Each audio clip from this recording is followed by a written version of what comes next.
Welcome to On the X. My guest today is Scott Lynch, host of The Motivated Mind, a top-ranked podcast focused on mindset, mental health, and personal growth. Known as a mindset engineer, Scott has made it his mission to help people challenge their limiting beliefs, reframe their inner dialogue, and live with resilience and purpose. That mission is deeply personal. At just 24, he lost his best friend to suicide, a tragedy that changed his trajectory and lit a fire to help others before they reached that breaking point. Before stepping into the world of coaching and podcasting, Scott built a successful career in business and entrepreneurship, ultimately walking away from $1.7 million in equity stake to follow a higher calling. Today, his podcast has more than 5 million downloads, and his Mindset Academy, coaching, and newsletters continue to reach a global audience of people ready to change how they think and how they live. So here we go with Scott Lynch on the X.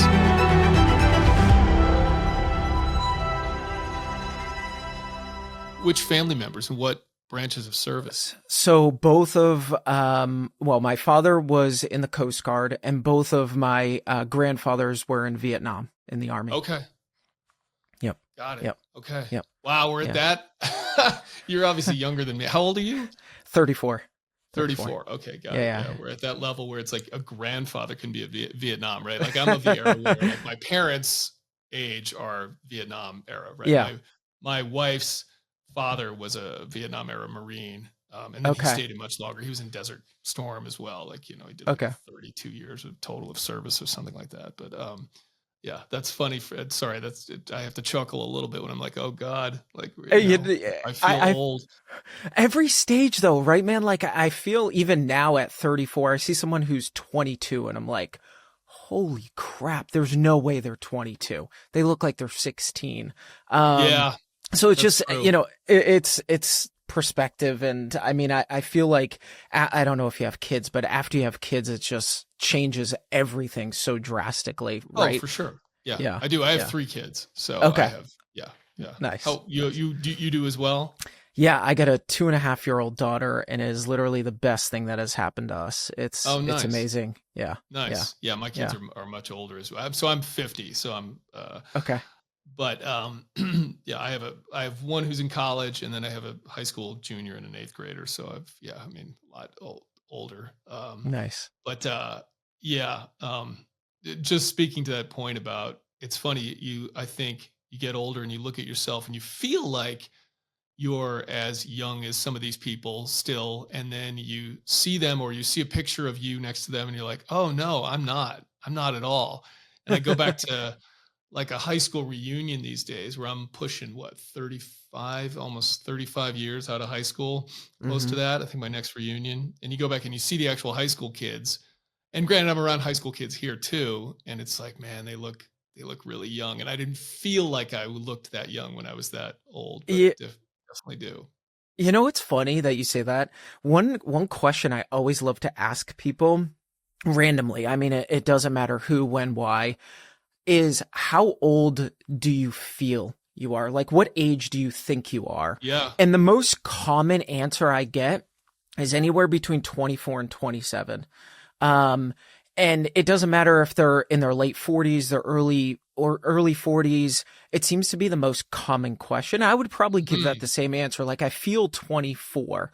And when I say I feel, I don't mean joints, muscles, pains, like things like that. Like mentally, if you looked in the mirror and there wasn't a reflection there, how old would you think the person in the mirror is? And generally it's around 24 to 27, which is just very interesting how we perceive ourselves in what like time horizon. Yeah, that is an interesting question, because immediately my head goes to things that you're talking about, like joints. And I can tell you, as a 50-year-old who still tries to stay in shape, I feel that a lot more than I used to. And it gets depressing at times where you're just like, damn it, no matter, I can put a lot of effort into this machine and it's still going to degrade on me over time. Yeah. Right? But the interesting point about that, which you talk about, which I'm a big proponent of as well, I'm sure, is that's not true with your mind. Like that, I think one of the beauties of sort of mental fitness is that can grow absent of some kind of neurodegenerative condition.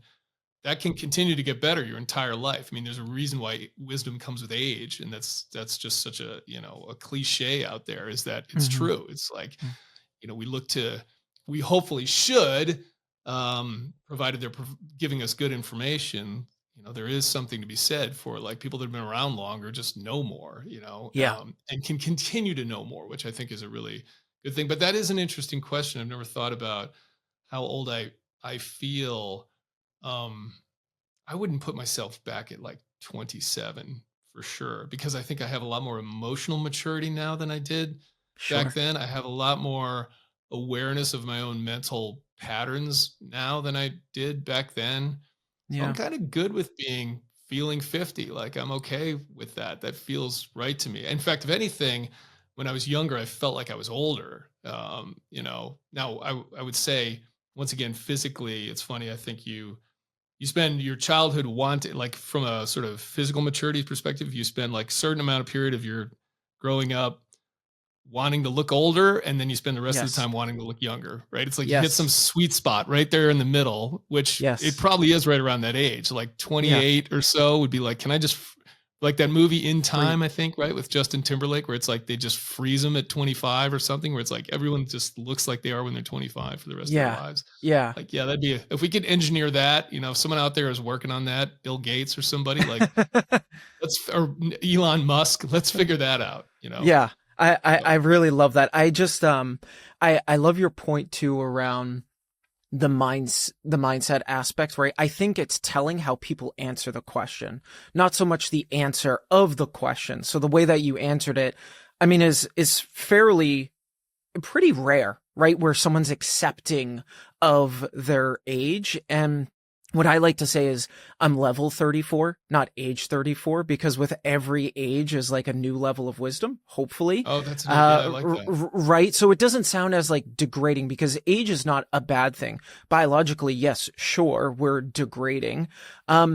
But a huge part of that is certainly acceptance. I just finished up last weekend a Spartan Beast 21K, and Yeah. the individuals that were running along me were twice my age in some cases. And just like that to me is absolutely incredible. But somewhere along their train of elevator of wisdom, they were like, yeah, but I'm not 55, I'm not 64, I'm still 34, and I'm gonna finish this thing, and I'm gonna start it, right? Which I think that in itself is just a massive difference in 87% of the rest of society, and I think that's pretty damn noble. Yeah, I like that idea of what level. That's an interesting concept that I haven't heard before. I dig that. I'm gonna have to think about that a little bit more, like what that means exactly. Like, Yeah. how you calculate that at a certain age. But that's an interesting idea. Yeah, I listened to your episode about the Spartan race and signing up for that and just kind of like It's going in cold turkey and never having amazing. done something like that. I interviewed Joe DeCina, the founder of Okay. Spartan, on this podcast. That guy's an animal. It's crazy. Absolute Yeah. animal. Yeah. Yeah, Yeah. yeah, yeah. It was one of the best things I've ever done in my life. And I'm gonna step it up next year and do the ultra. Oh, wow. And it was just like a rebirth. I think to me, you see a side of humanity that I don't think is on the front page of newspapers, the media, right? Which is like the camaraderie, right? Yeah. Someone's struggling and someone's there like, hey man, you've got this. Just put one foot in front of the other. So it's very refreshing to see that side of humanity that isn't, it is common, but it's not what has the focus and attention nowadays. And it's like, yes, like this is the side of society that I want to be part of and I want to see and I want to be mainstream.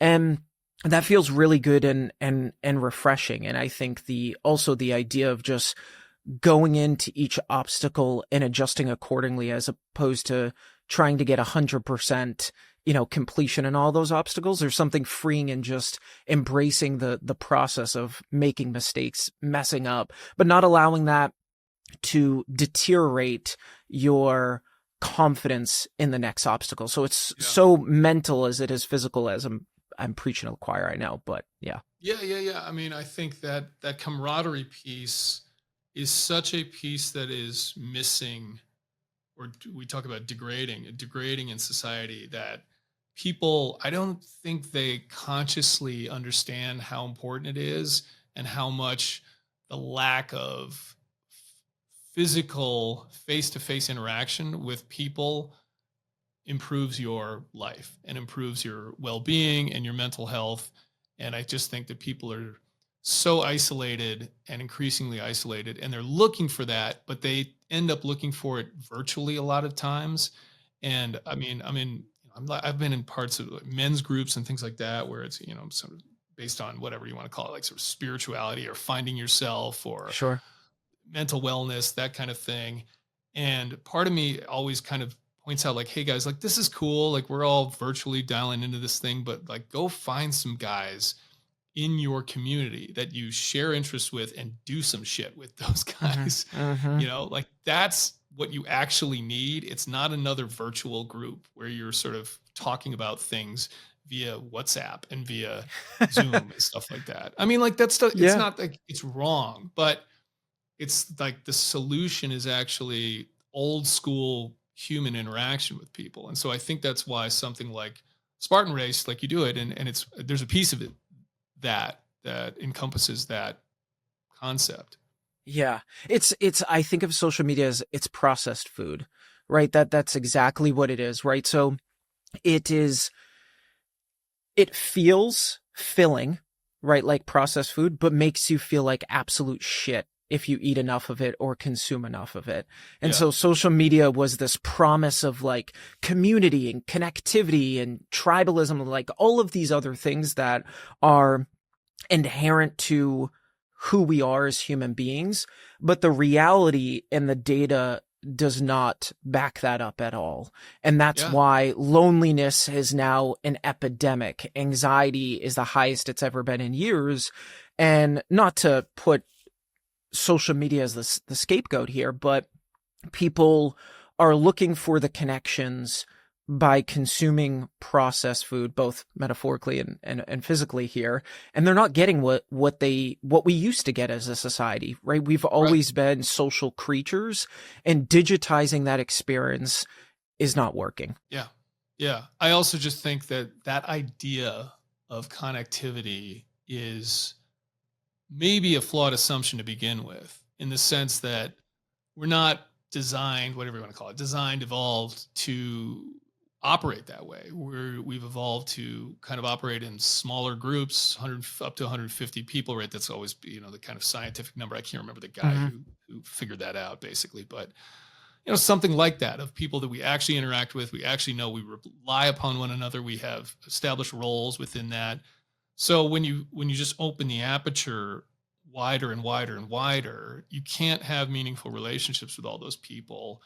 You also just introduce more and more problem sets into your perceived notion of what you should be worried about, when most of it isn't anything of your concern, right? So it's like if you just stayed local and you didn't watch the news and you weren't on social media, your problems would be fairly limited, and they would actually be problems that impact you for real. It would be stuff in your neighborhood. It would be, hey, what's the crime like in your actual town? What's the infrastructure problems there? All of that kind of stuff. But as soon as you go, well, actually, I need to worry about this on the state level, and now I need to worry about this on the national level. I mean, you could just keep opening that aperture, right? It's like we colonized Mars, and you could be sitting there screaming at your television because of the traffic problems on Mars. And it's like, how the hell does that have anything to do with you? Like, it's not a problem that is even impacting you on any level, and I think that that's part of the issue. I love this idea. This is why I am obsessed with minimalism, in the physical realm and the digital realm, because I'm all for capitalism. I'm all for, obviously, entrepreneurship, the whole nine yards, but there's this idea that more equals more. And it's embedded in social media ads. It's embedded in TV ads. It's embedded in storytelling. And as a society, a majority of us are seeking this idea of more things equals a better outcome in life, when it's not that binary at all. And quite ironically, it's very counterintuitive to finding happiness, right? When you own more shit, you've got to take care of more shit. When you try to focus on 10,000 things, nothing's important, right? And you start to lose sight of what actual problems will, to your point, impact your life, what's truly important. And I think of the amount of things digitally and physically in our world is the equivalent of standing beside a speaker at a concert. You're not really going to hear the lyrics. Like, everything's so super distorted. You can't hear your own thoughts. And I think that's ultimately what's happening right now with a lot of people is we're glued to social media. We're glued to consuming, and all of those things blur the line of purpose, passion, clarity, where we should be spending our time, all of those things. I mean, you ask 8 out of 10 people, what are you passionate about, or what do you want out of life? And they struggle with that answer.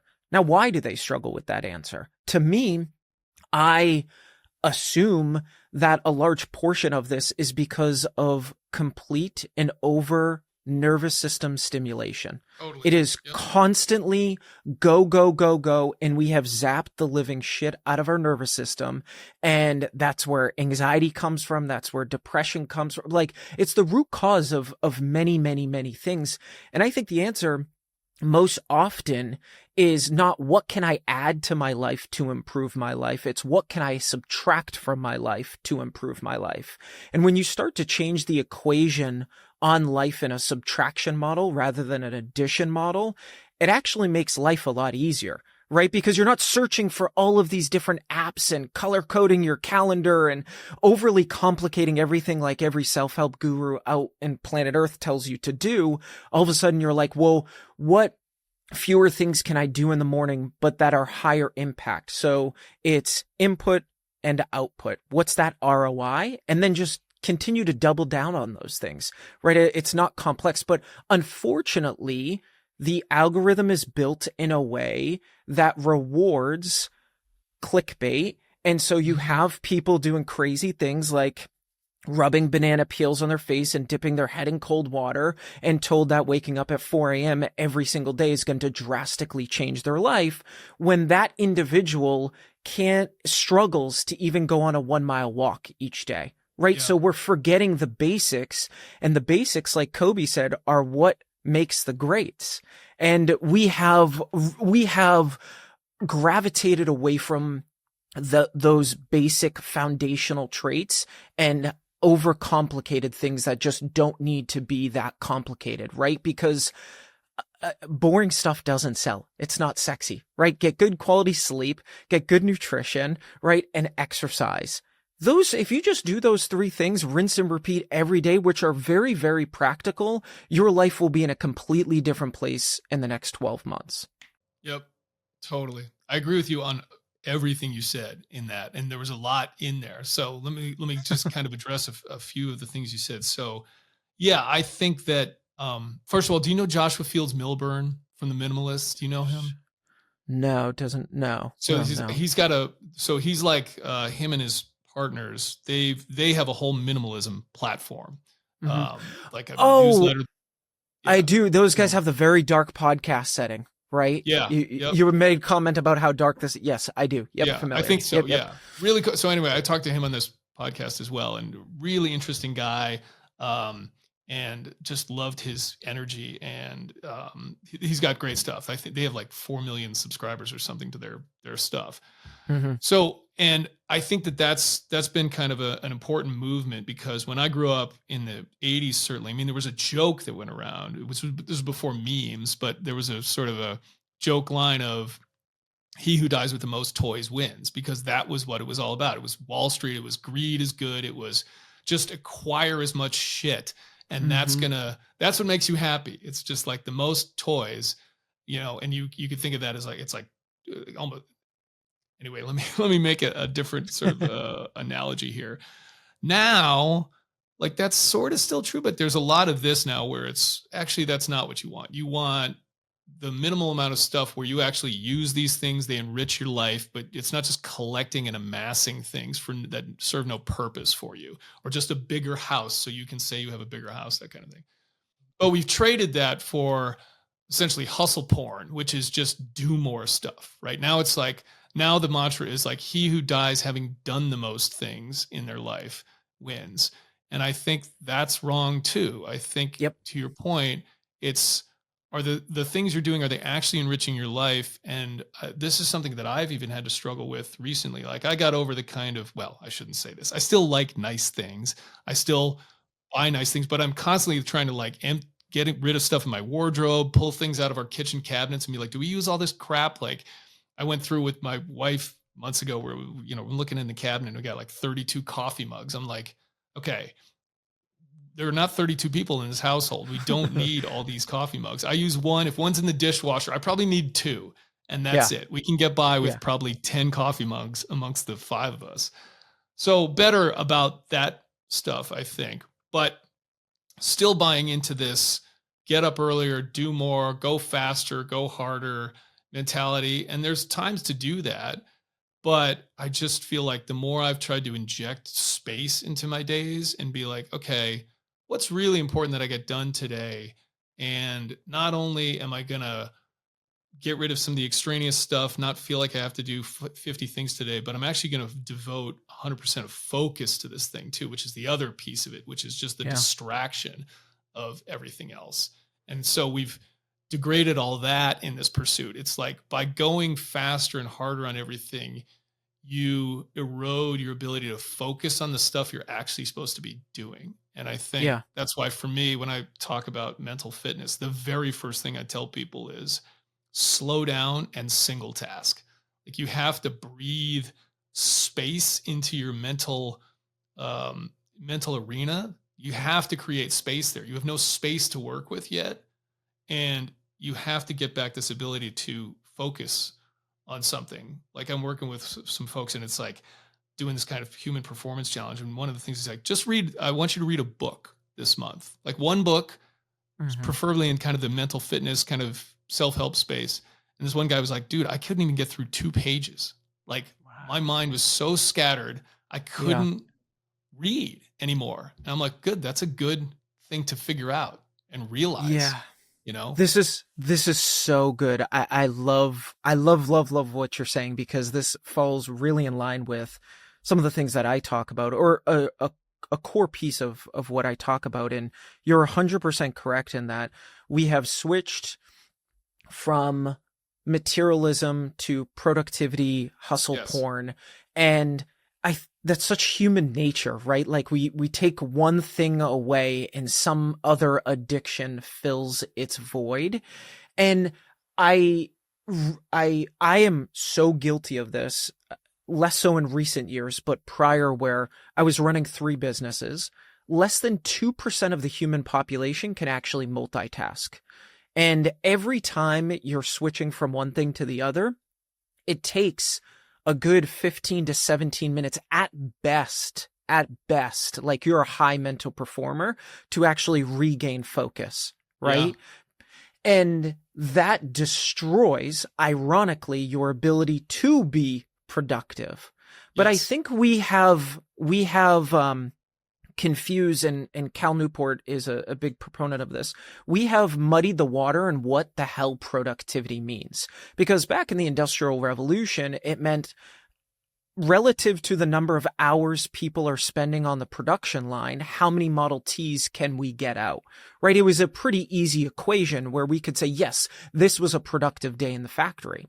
But listen, we're not in that world anymore. Right? Most of us are using our brains in order to operate. The dynamics of what is the work life, or the 9 to 5, has drastically shifted, but yet we're still using this framework of busyness, or amount of hours we put in, as a gauge of success. So if I worked 60, 80 hours today, I'm successful. Like, I crushed it. And I think that a majority of us, and again, I've been guilty of this to myself, are using busyness as a way to justify avoiding the things that we know we should be doing, because we either fear failure or we fear success. And for me, it was the latter. I used to fear success, because if now I got to this level in this plateau, that meant more was going to be needed from me from other people. And that scared the living shit out of me. And it avoids actually taking, it's this cyclical thing, because then we don't take action, then we don't learn from the action, so then we delay again, and the gap of delay makes that leap of action that much scarier. And so it decreases our chances of therefore taking more action. So I think busyness has really been used as an excuse to make ourselves and say that we're successful, we're prideful, like we have a badge that we're wearing around, like Scott worked 80 hours this week. Like, nobody gives a shit, man. Did you work on the right things? Right? My idea is I would much prefer, especially now being a father, I would much prefer to work 30 hours on things that truly are going to make a difference for my family and my local society in proximity to me, than work 80 hours of things that maybe I'm taking a shotgun approach on, and one or two of those things actually moves my life nominally forward. And I think that is an interesting thing that I've been focusing on a lot, is not being busy just to be busy, but focusing on truly the things that align with my values and the things that are actually going to move the needle. Yep. Yeah, I completely agree. Busyness is not the same as productivity.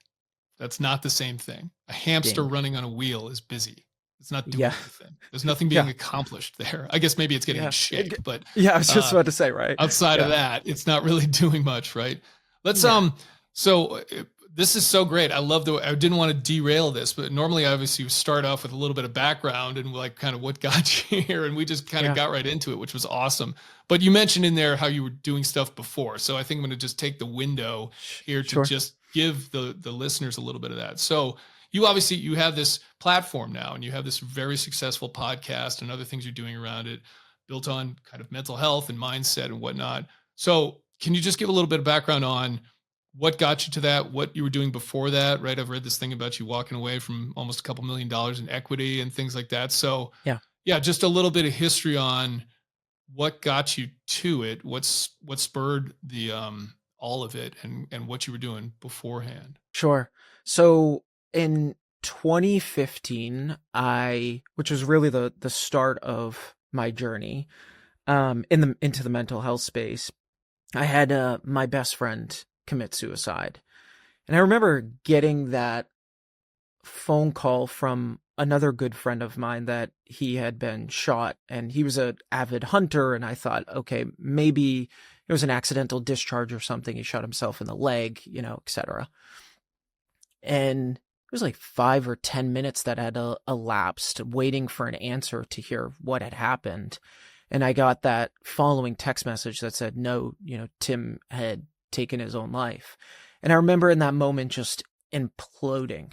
It was just the pressure of all these different emotions that I had never felt at the same time bearing down on me. And shortly after that, at some point, I bared this massive weight of guilt, which is, very common for a lot of people, which is that, how did I not see his pain? Why wasn't I there more for him? I could have done more. I could have prevented this. And it really completely changed the course of my life. It put into perspective how fragile life was. We've all experienced death to many different degrees and proximity, but this one really hit home because I was young, he was young, and it's not something that you think of when you're that young, right? Like, life's so happy, upbeat, responsibilities are low. And so it was just such a complete emergency brake kind of stop in life. And from that experience, I realized that I wanted to help people that were struggling in life, that were surrounded by darkness, and to help really elevate them to unlock the best version of themselves to whatever degree that meant, right? Being a better father, being a better wife, being a better business leader, doesn't matter. Whatever your definition of that might look like. And in October of 2018, I started the podcast to really help spread my message and my lessons, but in a very practical way. And I wanted to go really 180 with it, where I think everything is over the top to what we were talking about, ice baths, been guilty of, like thinking that these things are going to drastically change your life. And I enjoy them, don't get me wrong. But it's not really the things we should be focusing on, right? It kind of goes back to that busy piece. And as part of that, I also got into the legal cannabis space because I was seeing how it could help with PTSD, anxiety, and depression. And so I became part owner in a business where we were manufacturing products for cultivation facilities that were helping to grow higher quality plants and people consuming those plants for medicine. So that meant a lot to me, and it aligned with a lot of my values. And the board had shifted, the people had shifted, and I started to really misalign with how they wanted to take the business and move the business forward. And I had $1.7 million of equity on the table. And I remember sitting down with my wife and saying I wanted to go full in on my own company, on content creation, on helping people. And we just had our daughter.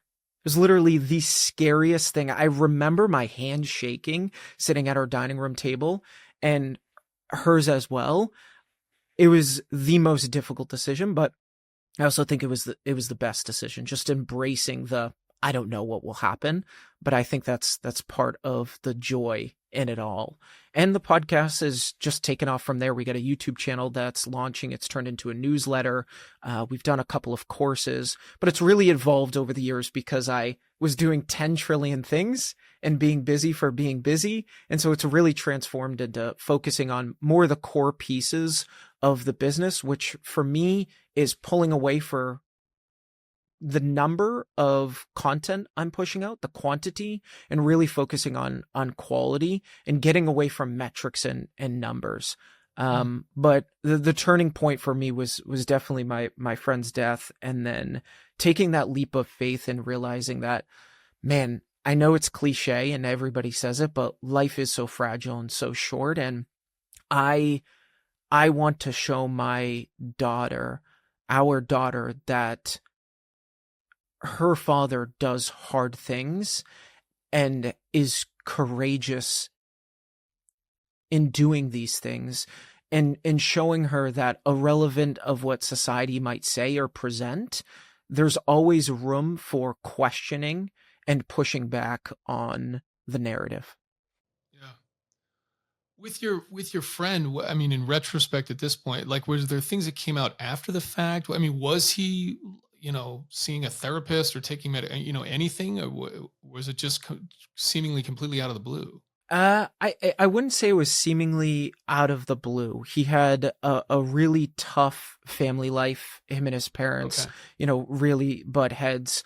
And I think looking back, he was the heart of a lot of parties or gatherings. Like, he would walk in the room and the temperature would change. Everybody would be like, "Oh, Tim's here. This is amazing." He was always the happy, upbeat person. And I've really realized in life that those are the types of personalities to be most careful with and thoughtful of. And so it wasn't completely out of the blue. If we were to rewind time, I still didn't think it would happen. Like, that would have been the conclusion. And part of me for years I wanted to get down to the why, right? Every catastrophic event that happens in our life, close by or afar, there always needs to be a reason for it. Like, we search for this answer. Like, I need to know why, this thing happened. And I was kind of killing myself trying to search for that, because it meant that I was spending time in the past. And really what I tried to spend time on was, well, how can I make his death a way to catapult and help other people in that position? Not so much sit and kind of wallow in a victim mentality myself of like, why wasn't I there more? Why didn't I see it? How could I have helped? And so that's what I've tried to really focus more on, is how do I take this thing and use it as a fulcrum, for light moving forward for myself and for other people. Yeah, that's I could go off on another topic there about how strong of a reframing that is for you in terms of something tragic that happened to you, and that's, I think, a big thing that a lot of people struggle with, that they need to get, like, that's a big lesson learned and skill that's really important to have, I think, when tragedy strikes. How did you put the content together, though? Because, I mean, unless I don't know this, but it seems to me you're not coming from a background of, like, trained as a therapist or going to school for this or anything like that. And it's also a space that certainly these days is getting increasingly crowded. I would say there's a lot of, I mean, in a lot of ways, there's a lot of kind of mental health, self-help, whatever you want to call it, type of stuff out there. There's a gazillion podcasts, this one included. And that's not an easy space to break into. So how did you go about figuring out what content to put out there? And then why do you think it worked so well, right? Like, what was the point of differentiation that made it stick and land for people? Yeah. So I love leaning into honesty. When I first started the podcast, there wasn't a plan, right? There wasn't like this master plan like I've been so guilty of in the past of, here's what the content's going to be, here's the structure, here's the approach, here's how I'm going to do drip campaigns. Like, it wasn't all that overly complex stuff. It was more me in my basement. I literally started this under my basement stairs where I had insulation around me. I'm itchy as hell trying to record a podcast talking about mental health, but it was really just ranting. It was me just talking about what I was experiencing in life at that moment. And the initial feedback that I got was, it felt real. It felt like I was a fly on the wall, or it felt like I was having a conversation, a heart to heart with a friend. And that evolved into, 7 steps in order to truly master productivity, where I started getting some signals that people just want answers, right? We just want things kind of handed to us on a silver platter. And so then the content shifted from there. And then I realized, and the podcast had exploded at that point, but it wasn't as fun for me anymore, because I turned into kind of preachy, right? And I felt that I was like, wow, this is starting to become like every other mental health podcast out there, where I think, speaking to enough of my listeners over the years, that there's this mentality of gurus and self-help gurus that sit in an ivory tower that insinuate, not on purpose, I don't want to put everybody in a bucket, that insinuate like they have life figured out. But the reality and the truth is that none of us have life figured out at all. We're just spinning around the sun on a big fucking rock, trying to figure it out as we stumble and do the best with the resources that we have. And I felt, after taking a deeper look at the content that I was pushing out and how the space had shifted. You got to remember, in 2018, there weren't nearly as many podcasts as there are now. And during COVID, there were more podcasts being made than there were listeners jumping on Spotify at one point, which is just astronomically challenging to think about. Right. But maybe they put out 3 or 4 episodes and they faded off because consistency is challenging.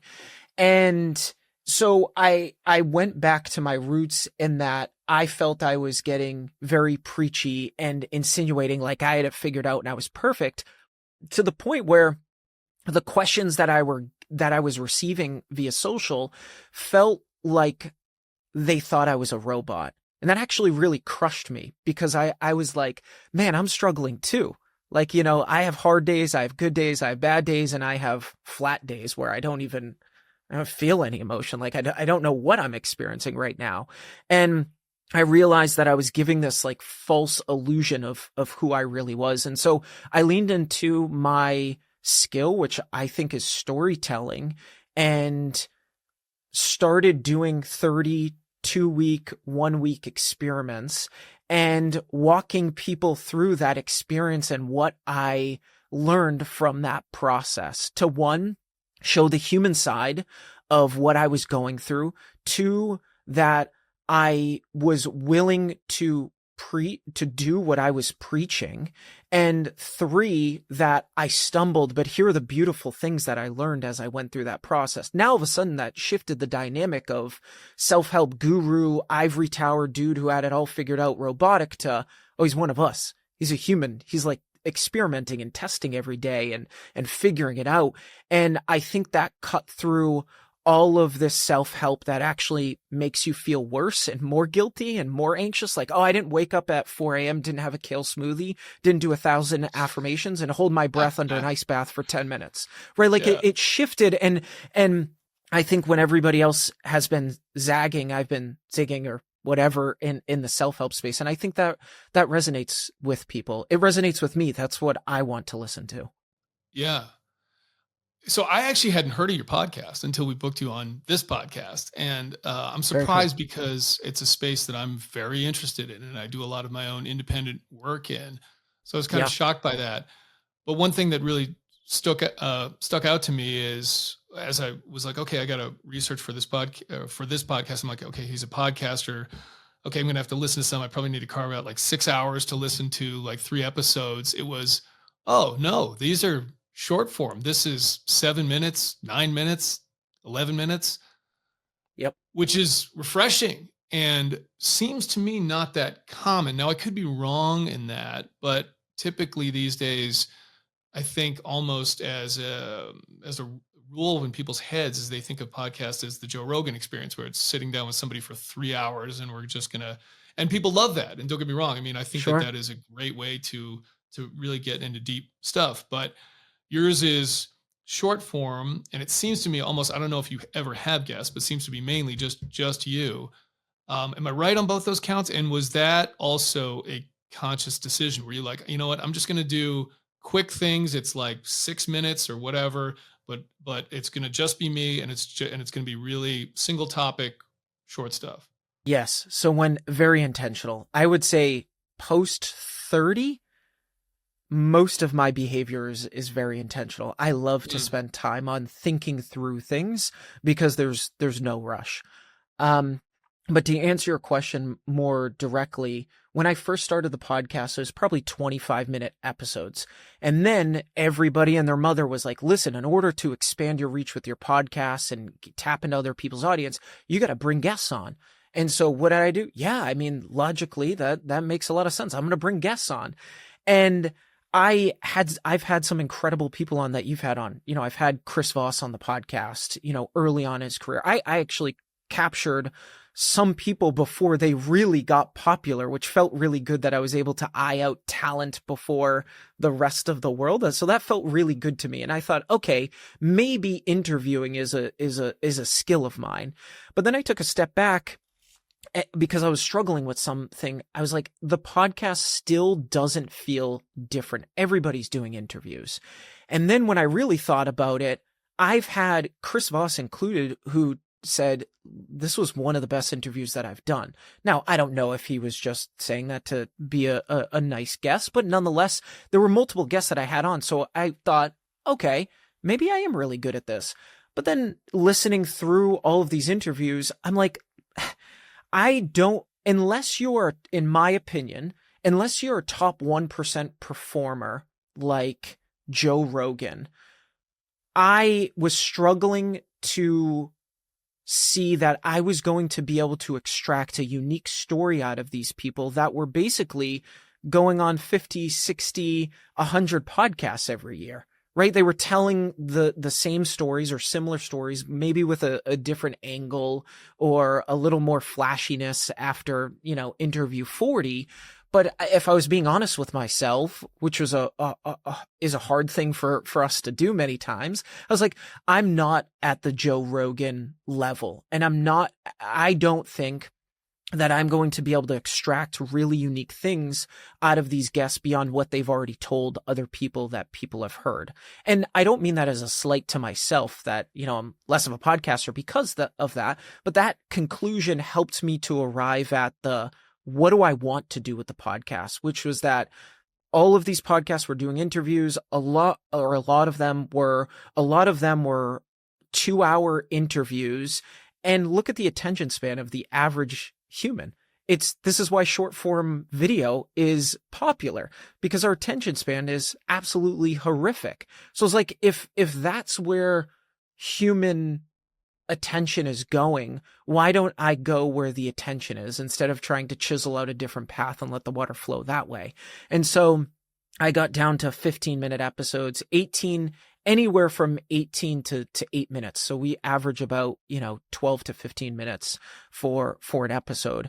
And I found that also aligns with what we were talking about. We're busy, overstimulated, and people want this kind of arc in a story, right? The hook, what you've learned, the lessons, clear takeaways, how's that practical, kind of a conclusion. And so I put together a story arc that I felt was compelling and could summarize something like a Spartan race within 10 minutes. And we could probably go on for an hour talking about the lessons and the takeaways. Was there a specific problem you were trying to solve for people? Like if I were to ask you, like in one sentence, what's the problem you're trying to solve? Either the problem you're trying to solve for yourself that could then apply to other people, or here's the problem I'm trying to solve for people. Clarity. I wouldn't even use a whole sentence. I would just use one word, clarity. And maybe I would add permission to be human, like permission to be human. And what I mean by that, instead of like clouding it in vagueness, is to question, to fail, to make mistakes, and to design life on their own terms.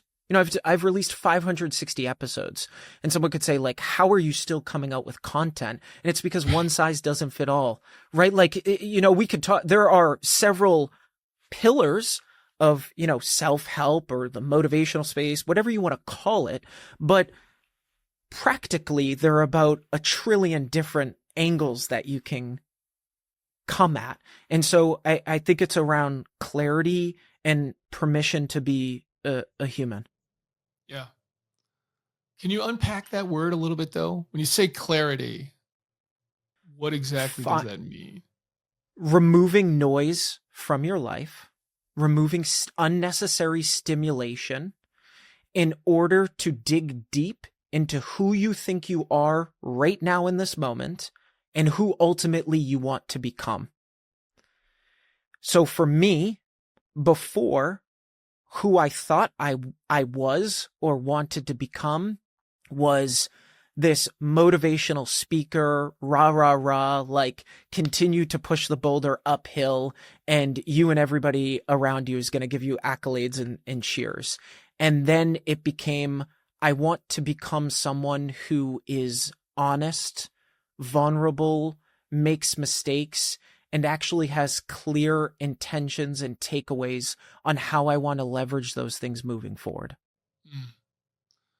I like this term mindset engineer. Was that like right from the get-go? Like, that's it? Did you spend time ideating on that? Or did that kind of like come to light one day? You bolted up in bed one morning and said, this is what I'm going to call myself. Yeah, it came with a lot of, it came over time. It didn't come out of, it wasn't something that I came up with right away. But when I thought about mindset engineer, it came down to thinking about our mind as almost like this OS, this operating system. Yeah. And so I was like, this is really interesting. If our mind is this operating system, it means that there's coding embedded in it, which means that an important piece of rewiring your operating system is determining where the coding came from.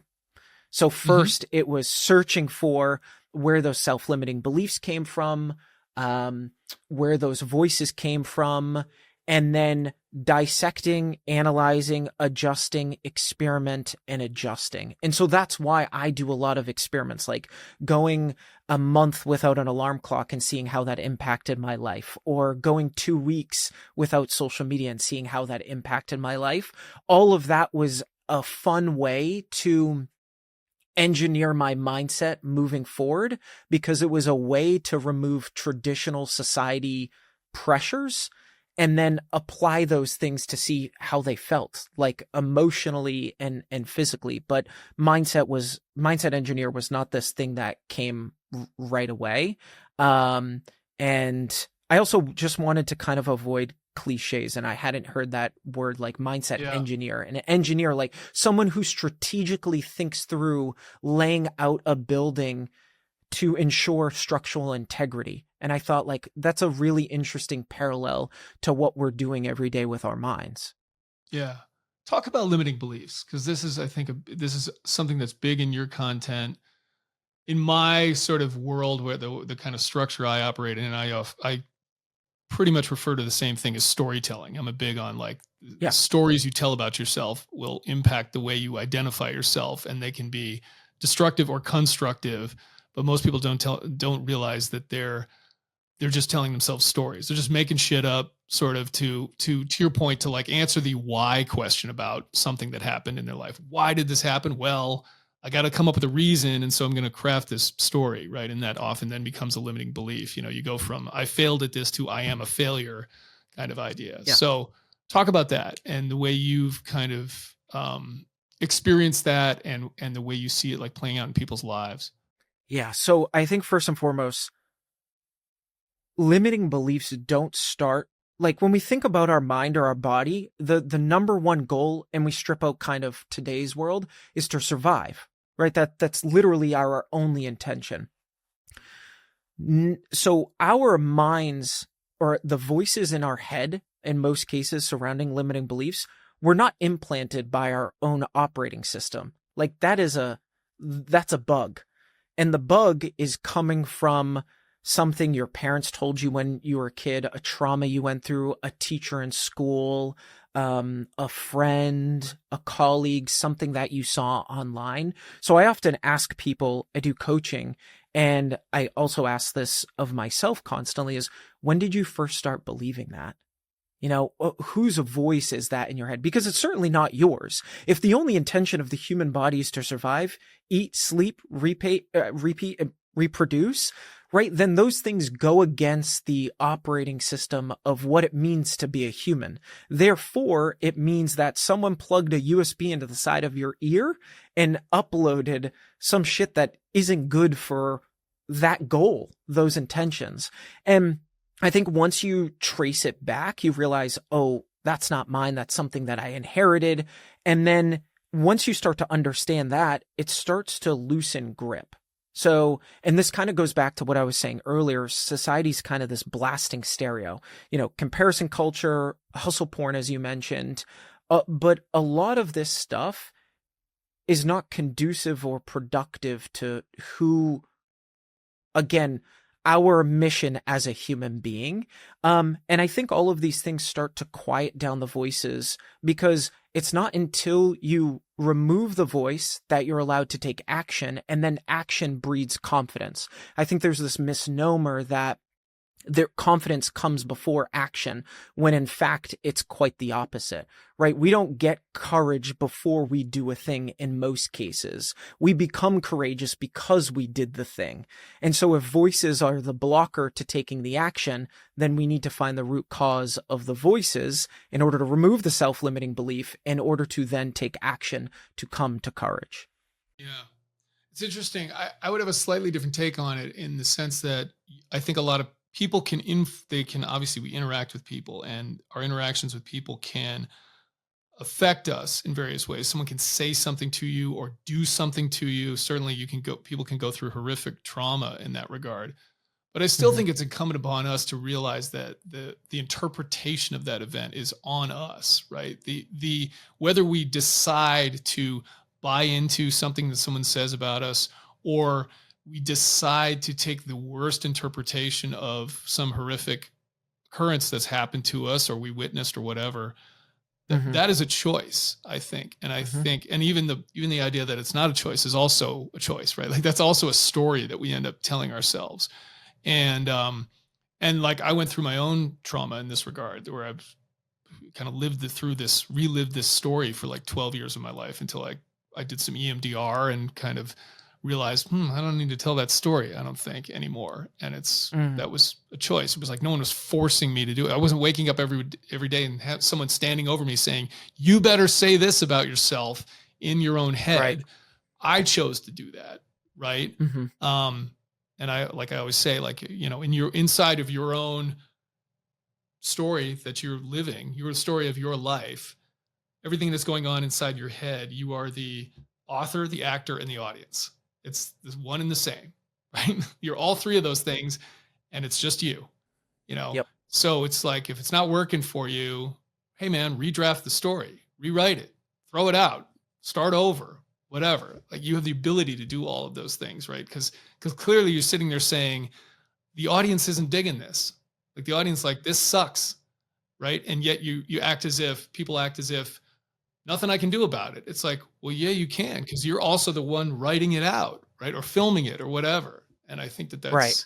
just such an empowering message that more people need to take on board, as far as I'm concerned.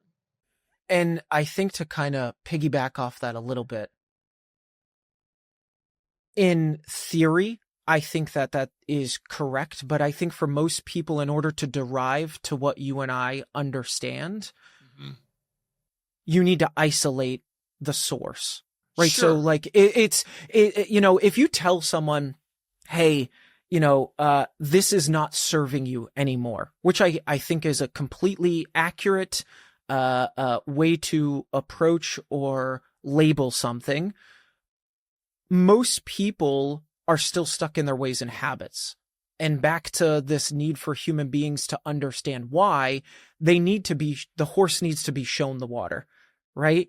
And I think part of showing the water is realizing, okay, well, not only are these stories not serving you, but let's understand why they're not serving you and where they came from. Because Sure. then I think it becomes second nature, right? Like, you can't just one day pick up a dumbbell and start doing curls properly or some sort of exercise without first testing a little bit, seeing the results and be like, okay, I feel good. Like, this makes me look good. It makes me feel good. And then you get more addicted to lifting weights or working out. Right. And so I think that's also important for people to understand.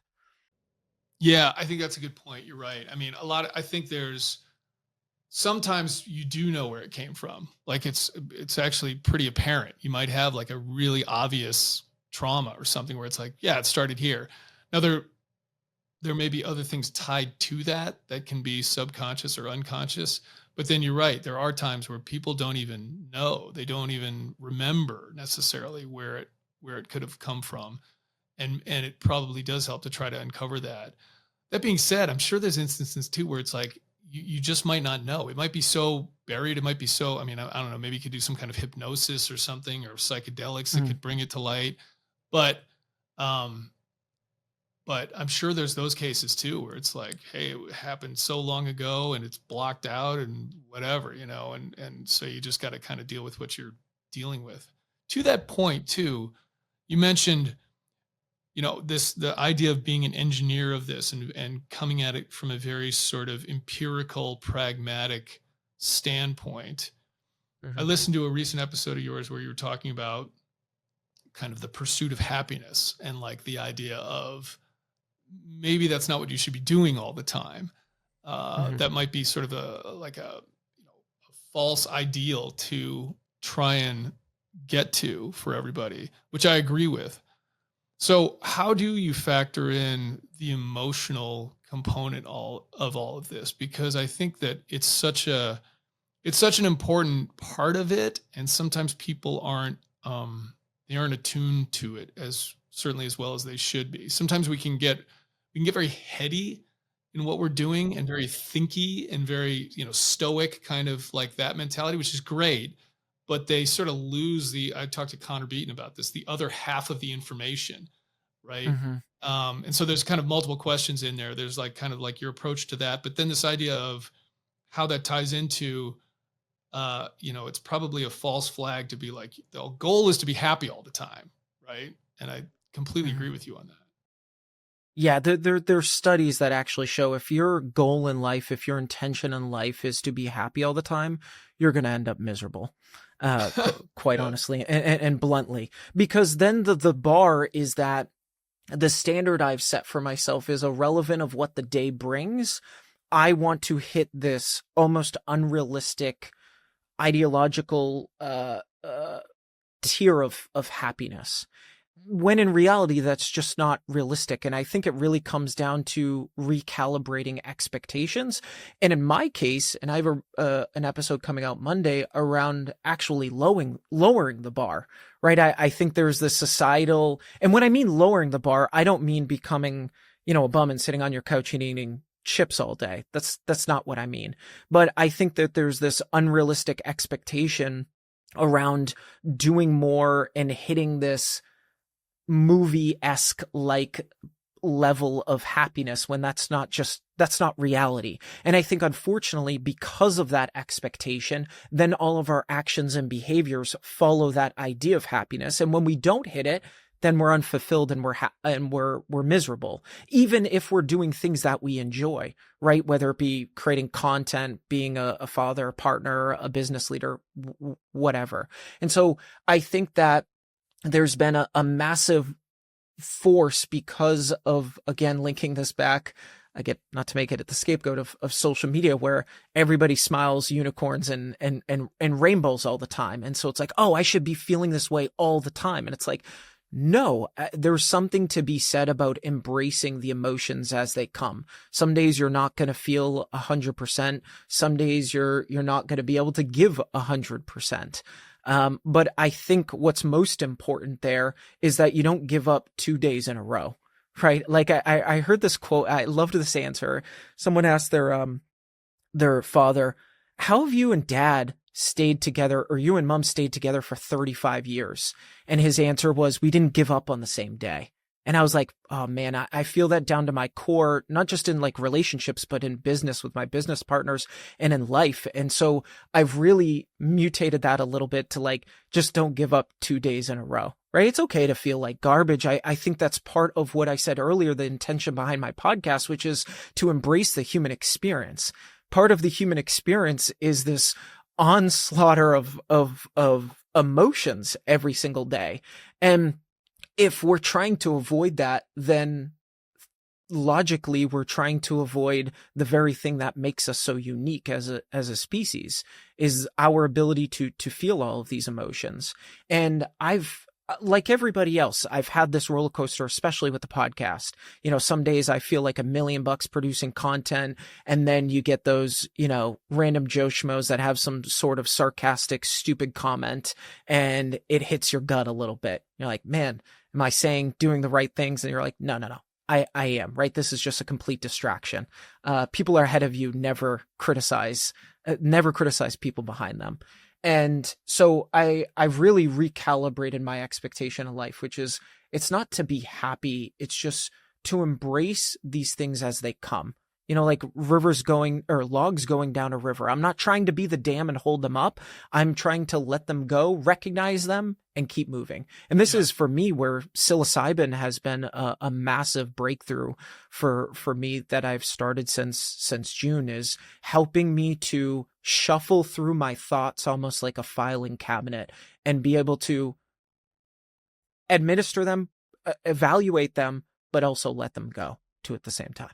On the psilocybin thing, are you talking about hero dosing it or like microdosing?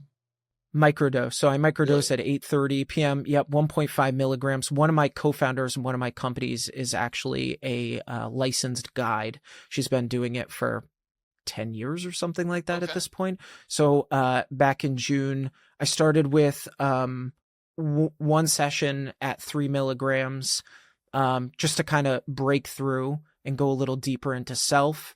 And then I've been doing 1.5 milligrams. Well, first it was in the morning, and then there was a lot of data about actually microdosing closer to night. So I take it 30 minutes before bed, and it's actually had an amazing impact on my sleep score between deep sleep and REM sleep by 20%. I actually did an episode around it. Interesting. Have you ever done the hero dose level of it? No, I have not yet. Kind of working up. I'm newer into the psychedelic space, but I embrace it just because of the cannabis background that I have, and I much prefer natural remedies over pharmaceuticals any day of the week. But it has I have not taken it to that level as of yet. Okay. Yeah, I went the other route. I tried it. I went hero dose a couple times, and I've never tried to microdose it. So It's amazing. I do 4 days on, 3 days off. okay. So Monday through Thursday, take it at 8:30, 30 minutes before bed, and then 3 days off. And it's helped with everything. My workouts, my clarity, my sleep score. I've been really keeping track of all of this. It's really incredible. And it is linked to one of the highest natural forms that adds to longevity. I get my biomarkers tested every August every year. And currently I'm at 29 and a half years old at a biological level for age. Yeah. Nice, dude. You're too But young to be tracking your biomarkers. Come on, man. I no, I do this because hold on, because I do want to give this a little more context. Ready? This is not Brian-esque. I do not have a fucking longevity lab in my house. That is not what I do. I want to feel the best that I can feel every day, but it does not control my life, right? Like I'm not going out of my way to do these things. And this links back to the piece around experimenting. I just experiment with different things because I think it's fun and it's enjoyable. And it goes back to what we opened up. It's gamification of life, right? Like we're supposed to have fun while we're here. I used to be such a serious dude all the time, overanalyze and, more strategy sessions, more financial spreadsheets. And I was like, I hung that jacket up and was like, how do I have more fun with life? And part of that came down to experimenting with different exercises, strength training, running, doing difficult things, psilocybin, cannabis, you name it. But it never controlled my life. It was always, I want to have fun with this experiment and look at this as like a competition. Yeah. No, I'm totally with you on that, man. Because all the people that are doing all the longevity stuff out there, it's like at some point that just goes into survival. You aren't living anymore. You're surviving. And so I always, as a thought experiment, have taken that to the extreme with people saying, okay, let's say tomorrow they came out with a pill that you could take every day and you could do all these series of things every day, right? You get the exact amount of like sunlight and ice water and you do this and you no longer eat food because you have to take a pill because it gives you the perfect nutritious balance. And, you whatever else you do UV lights and you take these things and you will live forever. But you have to do that every single day and it takes up your entire day. To me, that's not living anymore. Like there's no joy left in any. It's all you're doing is survival tactics to get to the next day. And I'm not into that. It's like we want to live, not just survive. I could not agree more. And I think that's a fine line of going back to substituting one addiction for the other addiction. Sure. Right. Yeah. And this is also what I'm very careful of. Like addiction runs in my family. I've been sober for 4 years at the end of this month. And the reason for that is because I'm very intentional on the things that I pick because I know I can get addicted to things. They may not be, when I say like addiction, I think that word gets a bad rap. There can be good things we can be addicted to, right? Like improving or mental health, physical health, etc. But there's always a fine line with something. And I think again, biohacking longevity has been taken out of hand because it's been glorified for clickbait. And it goes back to our conversation earlier. So it's just the same thing. It's just wrapped in a different wrapper, right? That's all it is. But for me, when I went in was like, well, I'm not looking to be Brian Johnson. I'm not looking to be 116 years old. But what I am looking for is to gamify life, have a little fun with it. And also so I can keep up with my daughter. When I'm 65 years old, I want to be hiking the White Mountains with her. I want to be kayaking with her. I want to be mountain biking. I want to keep up with her in tennis. I want to do all of those things. And a lot of, I feel this time horizon for people is 20, we abuse our life. 30 is regretting all the abuse that we did with our body and trying to compensate for it. And then so on and so forth. I don't want to live that way. I'd rather spend the money on my health now than have to spend hundreds of thousands of dollars on it in the later portion of my life. Right. And all that hacking stuff too, to me is like, you're never going to bypass the basics. So don't come talking to me about all your hacks you're doing before you were saying, hey, I eat really well for the most part. Like, everyone's got cheat meals and stuff like that, but it's like I eat healthily, I work out consistently, and I sleep every night, right? Until you're doing those things, don't come talk to me about your ice bath and your red light therapy and all that crap, right? It's like, that gets you like 90% of the way there. It's like, exercise can like, it mitigates a whole bunch of stuff just by like, hey, I really exercise intentionally every day, you know?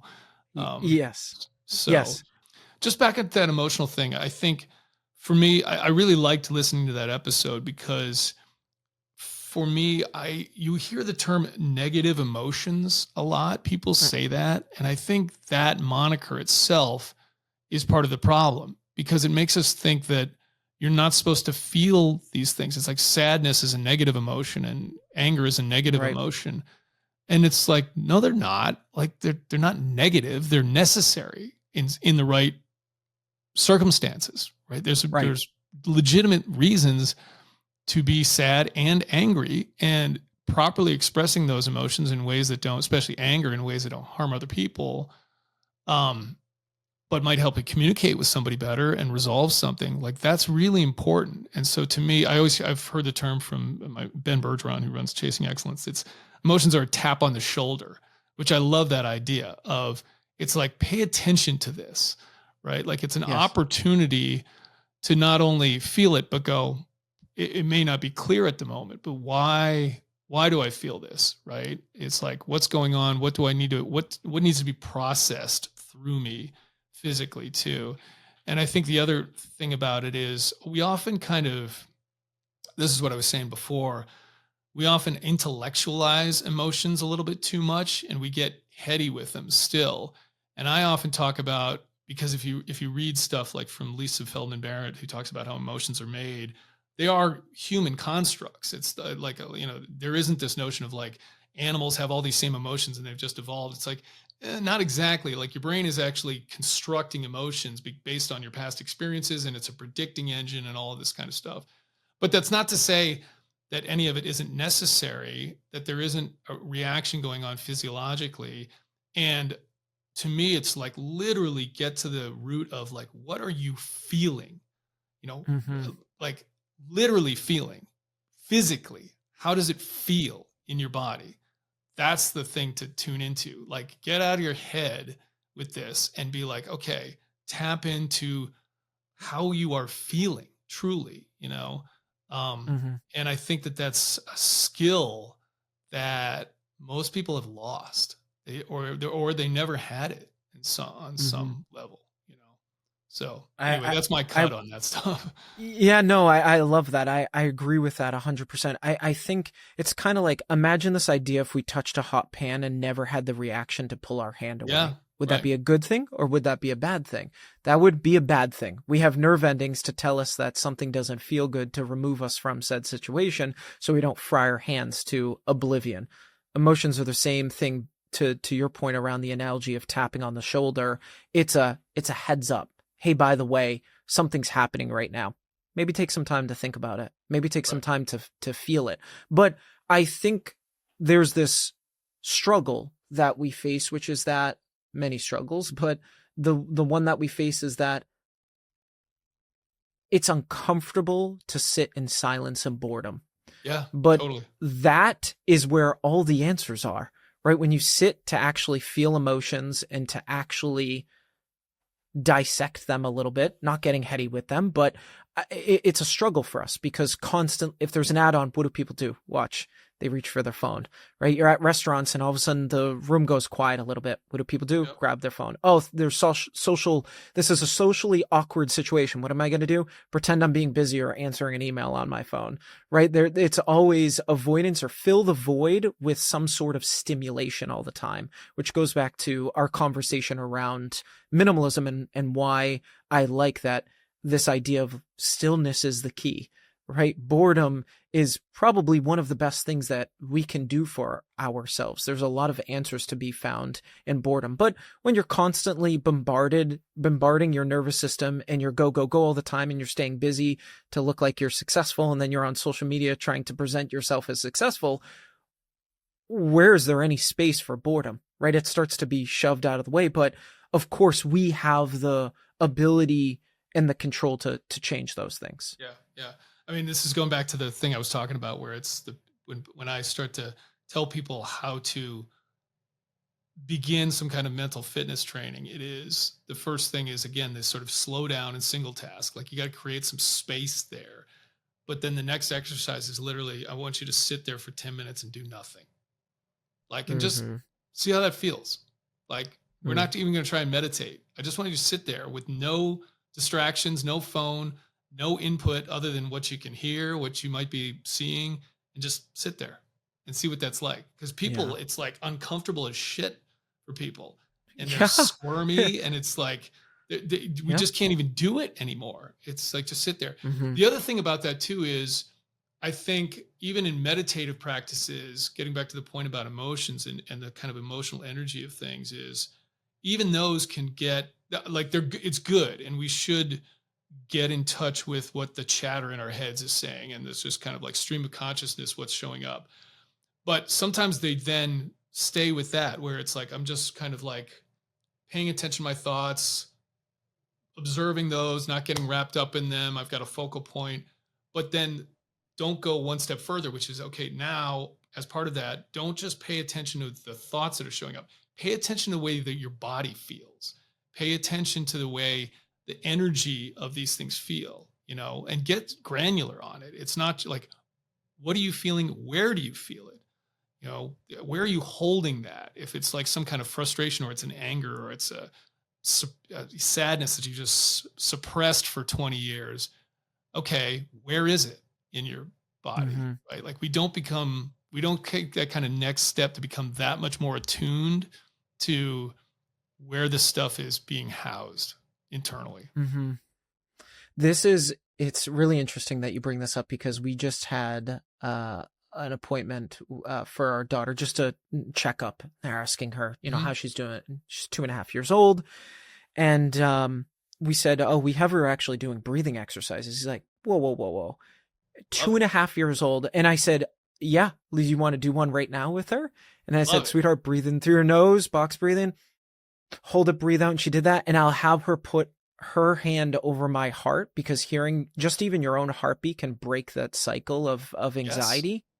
And also with breath work too. And my wife and I are trying to, at a very early age, help her to calibrate herself in tune with her own body, because we have gotten so far away from that. Again, with all of the stimulation, when do you have the opportunity, right? When we're sitting in caves, we had a little more time on our hands to do things, but every single second of our life is filled with something. And so I think making space for that, and we'll also ask, what are you feeling right now? She'll go, sad. And where's that sadness coming from? She goes, stomach.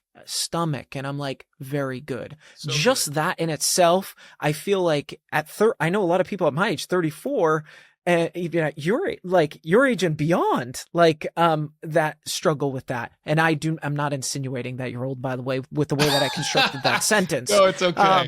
After I said that, I'm like, oh shit, I just made him sound old. He's not. No.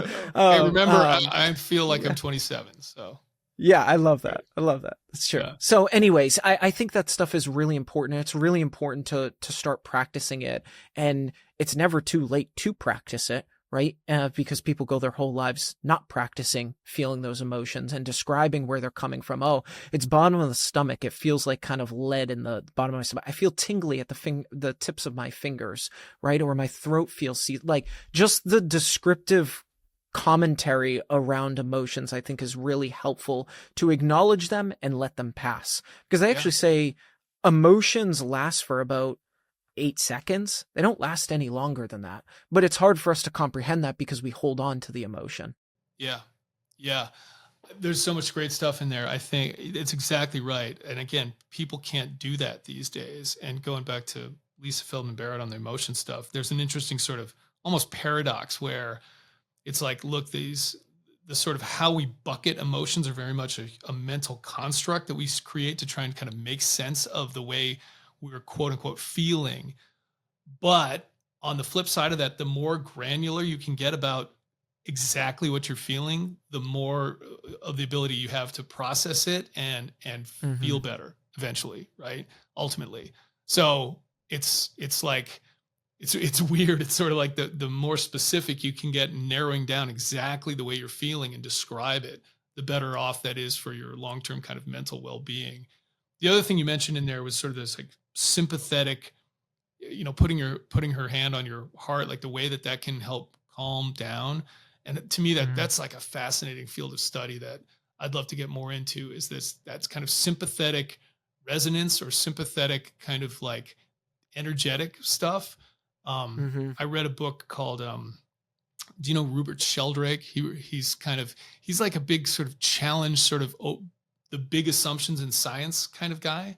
He had this TED Okay. talk that theoretically was banned because it was like anti-science, which it isn't really. He's basically saying some of these assumptions underlying science, we should kind of question those too. It's like Sure. he did this thing where I was sitting there listening to him like, that's a great point. He's talking about just kind of the laws of nature. And he's like, well, laws are a human construct. Like we made up the idea of laws, and laws are like things we impose on people we like so we can live in harmonious society to a great extent, but they can also be broken too. So he's like, that's not really a good metaphor to be using. And like we sort of Right. assume these things are fixed. It's like, are they really? And so he's talking about the kind of speed of light and things like that. But anyway, getting back to the sympathetic thing, he had this notion he's talking about just consciousness in general, where we kind of assume that all of that is inside of us, right? Like the conscious experience is something that is inside of us. Yet he's talking about how we all know of like someone's looking at us and we can kind of feel it. Like we can sense like somebody's staring at me right now. You can turn around. It's like someone's looking at you, glaring at you. And he's like, well, maybe consciousness isn't just limited inside. Maybe it's more like a magnet, right? If you think of a magnet, like the magnetic field is like in the magnet, but it extends beyond it, right? That's what pulls the two magnets together. He's like, so the same thing could be happening with sort of the conscious energy of us. It's like it extends beyond you and it can interact with other conscious beings out there. And I just thought, wow, that's a fascinating idea. Whether it's true or not, like that's Right. why not? Why couldn't that be true? Anyway, that's getting way Right. out there, but I just thought it just made me think of that idea. Like, and it's true. That's why things like equine therapy work. People get on horses to like reduce their anxiety because they start breathing with the horse, Of right? So course. there's kind of Yeah. like a sympathetic resonance that's going on there. Yeah. I so believe in, I mean, you hear this all the time, right? You know, positive vibrations, negative vibrations, who you Sure. surround yourself with impacts your life substantially. And it's so true. You can feel that energy, and not to sound woo woo or anything, but I think that that is really important to be in tune with the energy that's around you, whether it's negative, whether it's positive, whether it's anxious, whether it's uplifting, right? We all feel that. You walk into, I was talking about my friend at the beginning. You felt his energy when he walked in the room. He didn't need to say a word. Yes. It was Right. almost like in a movie, everything got dark and then a light shined above him as he walked around the room, kind of like, he was out on stage. We all feel those things. And I think that's very admirable, right? When you're that type of energy. But again, not to constantly strive for that all the time, right? That you need to be upbeat all the time. But I think just being in tune with this idea of energy, feeling it, removing yourself from it. I've had this conversation with my co-founder on team members who steal energy or bring in negativity into the room and how important it is to have the right energy in the room at all times. And I think that's true of our personal network too, as well. Who we're married to, our friends, all of that is really important. But I think a lot of that, for some people, that's certainly a struggle, and it comes with some practice for sure. Yeah. Yeah. And this is something as I've gotten older in life, because I come from I tend to be a very empirical person, a very sort of heady, logical thinker kind of person. And I've started to try to at least balance that a little bit with a little more intuition sometimes, right? Especially when it's dealing with people where it's not a life or death circumstance or something like that, but it's like, okay, I'm going to work with this person potentially. Everything on paper looks good and everything, but like there's just a feeling of like, yeah, but it just there's an energy about them that I don't dig. I don't know what it is exactly. And realizing maybe I can't articulate that exactly, but it's not something to just ignore. It's like, I don't know what that Yeah. is, but there's something to that, you know? There, my mother always said something when I was young, and of course she didn't make this up. We've all heard this, but like, go with your gut. Your Yeah, gut's you never got wrong. right. Yeah. I think that there's something to be said for how far we have gravitated away from the animalistic side of our being. Yep. I think when you hear that, it's almost like, oh, it's not contained. It's, wild or whatever. And it's like, yeah, but those are the things that allowed us to evolve to who we are today, Yep. right? Like, think about the odds, not to get really out there, of us even being born on a planet and the planet surviving in a conducive environment long enough where we became a higher intelligence and the most intelligent species out there, right? That took trillions of variables to line up at the exact right time. And you're telling me that getting away from that could falter or compromise our integrity? I think quite the opposite, and leaning into the animalistic side of us, because it's quite frankly the thing that got us here today. And so maybe if we could become more in tune to those things, how much further could we get? Well, and it's funny, right? I mean, even I would think sort of biologists or, whatever people, that study specific animals, zoologists, they talk about instincts. Animals have instincts, right? Yeah. And it's like, are they thinking about the process that's going on? It's like, no, they have an instinct. It's like they have a feeling, right? Like that's what that is.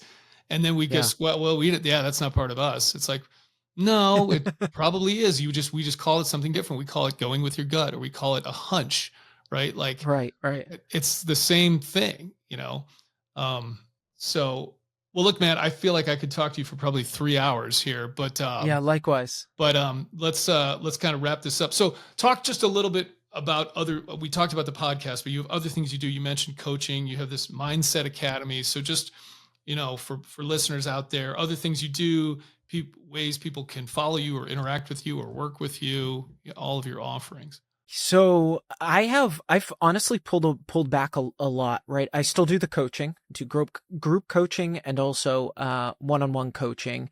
I was running my Mindset Academy, which was just taking the practical side of the podcast and putting, building coaching through exercises, worksheets, lessons, helping people to master their mindset. But I've also pulled back from that too as well. I spent probably the first half of this year taking a step back from social media.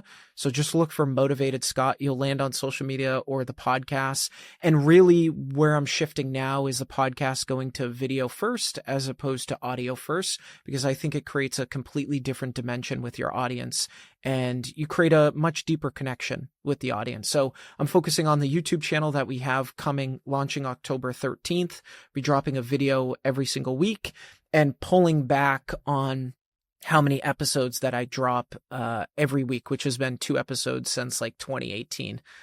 So it's been like just go, go, go. And I'm trying to really slow things down and focus on the things that truly matter. Again, back to intentionality. So I'm actually offering less moving forward, but I have a Patreon community that people can check out where people could chat with me real time.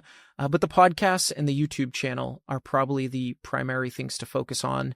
And I also run a digital cannabis company. Think of it as a Tinder for cannabis, that we use a sophisticated algorithm to match consumers based on their preferences to specific strains. And then we have machine learning that allows us to better understand what that consumer needs and become more accurate with product matching, because there's so many products out there. But I've seen what cannabis can do for people, whether you're 21 or 81 years old. So those are really the things that I have going on. But this has really been a year about subtraction for me across the board. And I feel so much more fulfilled and lighter than I have in the past, where I've just been doing way too many things and burnt myself out, quite honestly. Yeah.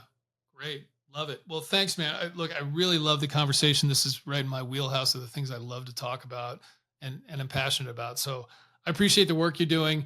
I love the fact that you have a podcast that I can get through an episode in under 10 minutes. It's awesome.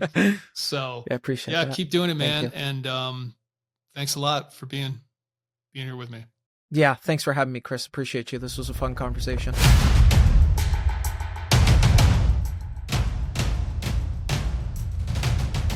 Thanks for listening to On the X, the official podcast of the Navy SEAL Foundation and an Ironclad original series. Learn more at NavySealFoundation.org or text On the X to 60104. Please like, share, and subscribe. See you next time.